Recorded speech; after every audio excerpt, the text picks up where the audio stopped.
Hey everyone, and welcome to The Explainer.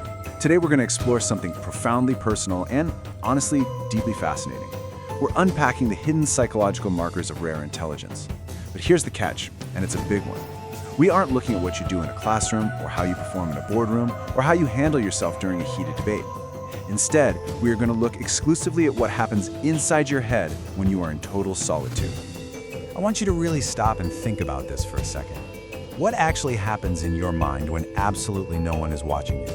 When there's no audience, no performance to keep up, no one to impress, convince, or explain yourself to. In that incredibly quiet, unguarded space, something happens in your mind that, frankly, most people's simply never do. And the wild truth is, you've probably never been told this about yourself. You see, psychology is actually very clear on this. True cognitive sophistication almost never announces itself in public. Real intellect doesn't live in your high school grades, your shiny credentials, or your ability to quickly win an argument at a dinner party, or, coming up with the perfect comeback in the shower 3 days later. It lives in the quiet patterns you privately trace, the difficult questions you sit with, and the way you process the entire world when you're completely alone. If you consistently do the 6 things we're about to cover, your level of intelligence is far rarer than you've ever been told. Okay, let's dive into this. Our very first habit is something called epistemic patience. And this is an incredibly advanced cognitive function. It's the ability to sit with really difficult, uncomfortable questions without demanding an immediate resolution. It's like turning a complex puzzle over and over in your mind, holding the question open rather than just escaping the discomfort of not knowing. It is, quite literally, the mental endurance to exist in the gray area. To really wrap your head around why this is so exceptionally rare, think about how ordinary minds operate. They absolutely despise uncertainty. Faced with a complex question, they rush straight to conclusions. They grab the nearest, easiest explanation, and they just slam the case shut because the feeling of not knowing is just too unbearable for them. But a rarely intelligent mind, it deliberately slows down. It sits right inside that discomfort. It doesn't always feel productive in the moment, but the mind that can hold a question open without forcing a premature answer is the mind that eventually arrives at something fundamentally true, rather than something that's merely convenient. And that epistemic patience builds directly into our second habit, active self-opposition. Think about what most people do with their private mental time.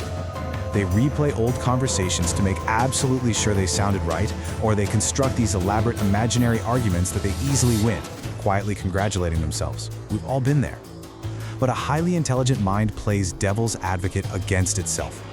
In private, you genuinely build the strongest possible case against your own opinions.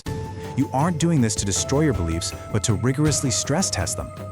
So, the crucial point is we don't confuse this with low self-esteem or endless rumination. Self-doubt questions whether you are good enough. It completely undermines you. Active self-opposition, on the other hand, questions whether your thinking is accurate. It sharpens you. They are completely different mechanisms. Pretty much every major intellectual breakthrough in human history came from a mind willing to argue against itself. Being your own most rigorous critic in private with zero audience, that is a massive badge of cognitive honor. Which brings us right to the third habit, and it's a psychological term you might have actually heard before, metacognition. Look, anyone can feel an emotion, but very few people study their own emotions like hard data. Metacognition is literally thinking about thinking. It's feeling an emotion and then privately observing that exact feeling from a slight distance. For example, if you feel a sudden flash of anger, you don't just blindly react and lash out. You pause. You ask yourself, why did this specific situation trigger this exact response in me? Where does this reaction actually come from? You separate reactive thinking from genuinely intelligent thinking simply by watching your own mind move through an experience. Now, I want to take an honest middle stop here for just a moment. Because if you are recognizing yourself in these first 3 habits, I'd bet you have probably spent a significant part of your life being criticized for it. You've probably been told that you overthink, that you are way too much in your own head, that you should just feel things without overanalyzing them, or that you're just being too hard on yourself. I really want you to let this next idea sink in. What looked like overthinking from the outside was actually your intelligence doing exactly what intelligence is supposed to do. Let me say that as clearly as I possibly can. You are not overthinking. Actually, scratch that. Those criticisms you faced throughout your life, they just weren't right.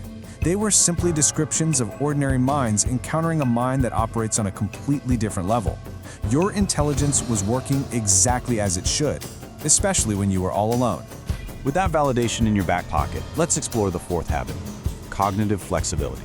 Highly intelligent people do not just store their experiences away, they actively interrogate them. Your mind is not some static, dusty filing cabinet where old memories just sit there in fixed folders. Instead, it is constantly reorganizing, reinterpreting, and rebuilding its understanding of the past in light of the person you have become today. Every single new piece of wisdom you acquire acts as a fresh lens to reevaluate what you've already lived through. And this brilliantly illustrates an ongoing evolution of thought. You have a past experience, sure, but through your present reflection, you actually fuel your future growth.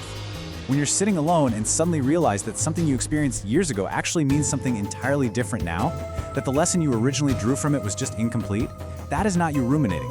That is a developing mind looking back and seeing something the younger version of you simply could not have seen. Your understanding of your own life keeps growing and expanding, while most people's just stays totally fixed. This perfectly tees up this stark contrast in why we learn, which is our fifth habit, intrinsic intellectual drive. Shallow curiosity is totally transactional. People learn just enough to look impressive, earn a paycheck, or solve an immediate problem, and then they just stop completely. But if you find yourself sitting alone on a Tuesday night, diving down a massive 3-hour Wikipedia rabbit hole about 14th century clockmaking just because it fascinates you, that is a clear, undeniable psychological signal of a high-functioning mind. Your mind hasn't been completely domesticated by mere utility, it still roams freely toward what is genuinely interesting to you. Finally, we reach our sixth habit, real-time intellectual agility. Listen, most people commit to a mental direction and they will ride it to the bitter end out of sheer absolute stubbornness. But a highly intelligent mind, it pivots. You commit to a direction, but mid-thought you recognize a flaw in your initial reasoning, and here is the absolutely crucial part, you voluntarily redirect your thoughts without any ego.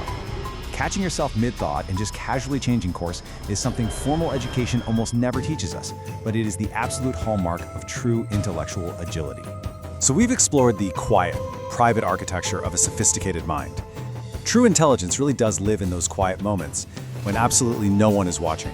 So I have to ask, which of these 6 cognitive habits do you already do, but perhaps never had the actual language to describe until right now? Really think about it. Because the next time you find yourself entirely alone, tracing complex patterns and testing your own beliefs, remember that you are engaging in some of the rarest cognitive work a human brain can do.